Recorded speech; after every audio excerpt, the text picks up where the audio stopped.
శ్రీమాత్రే నమః. శ్రీ గురుభ్యో నమః. శ్రీమాతరం శరణం శరణం ప్రపర్థే. ఈ నెల 10వ తారీఖు ఆదివారం అష్టమి. ఆదివారం అష్టమి అంటే అత్యంత శక్తివంతమైనటువంటి దినముగా మనకు మంత్రశాస్త్రాలు చెబుతూ ఉన్నాయి. ఆ రోజు అంబాత్రేయ క్షేత్రానికి వచ్చి కూష్మాండ దీపాన్ని గనక వెలిగిస్తే మీకున్నటువంటి రుణబాధలు తొలగిపోతాయి. మీకున్న సమస్యలకు శీఘ్రమే పరిష్కారం దొరుకుతున్నది.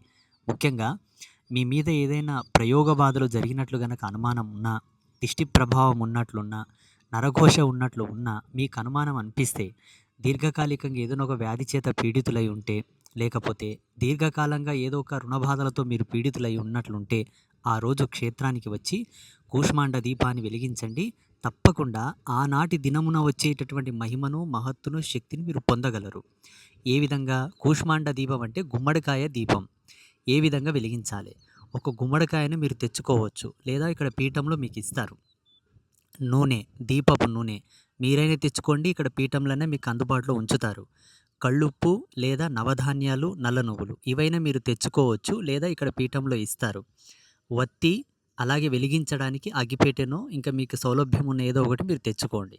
సౌలభ్యం అంటే చాలామంది లైటర్తో కూడా వెలిగిస్తున్నారు ఈ మధ్యలో, అందుకే చెప్తున్నాను. వస్తువులు మీరు అక్కడి నుంచైనా తెచ్చుకోవచ్చు, లేదా ఇక్కడ పీఠంలో మీకు అందుబాటులో ఉంచుతారు. ఏదైనా దానికి చెల్లించి మీరు తీసుకోవచ్చు. వచ్చి అమ్మవారికి దర్శనం చేసుకొని నమస్కారం పెట్టుకోండి. తర్వాత ఆలయం బయటికి వచ్చి కూష్మాండమును మధ్యలో కట్ చేయండి. లోపల ఉన్న గుజ్జు, ఆ విత్తనాలు మొత్తం తీసి పాడేసి, ఆ దొన్నె యొక్క బయట నుంచి మీరు పసుపు రాసి కుంకుమ బొట్లు పెట్టండి.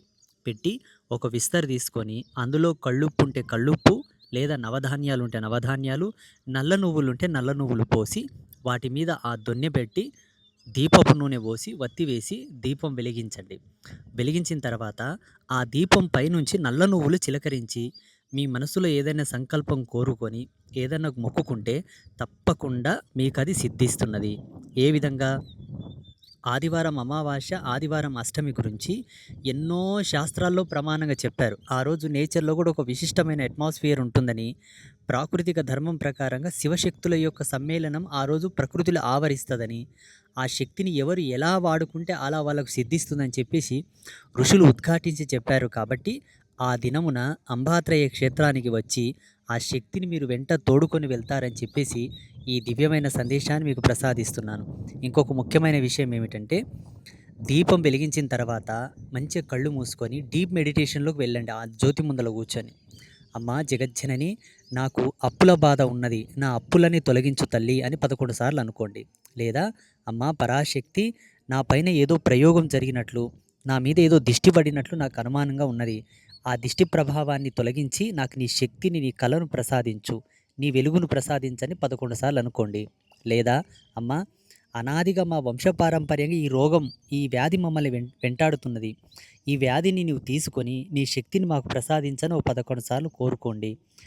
ఏదైనా వ్యాపారం అంటారా, రియల్ ఎస్టేట్ అంటారా, గృహయోగం అంటారా, వివాహ యోగం అంటారా, సంతాన యోగం అంటారా, ఏదైనా కోరుకోండి. తప్పకుండా మీకు ఆ కోరిక సిద్ధిస్తుంది. ఇది భగవతి యొక్క వాక్కుగా మీరు స్వీకరించండి. ఆ రోజు అనగా ఈ నెల మే 10వ తారీఖు ఆదివారం అష్టమి. ఇంకొక విశేషం ఏంటంటే, ఆ రోజు భరణీ నక్షత్రం ఉన్నది. భరణీ నక్షత్రం సాక్షాత్తు శివునిదే. దాన్ని ఎలా వాడుకుంటే అలా వాడుకునాలని చెప్పేసి శాస్త్రం చెప్పింది. ఈ విధముగా వాడుకొని ధన్యులవుతారని శ్రీమాత యొక్క ఆశీస్సులు. శుభమస్తు.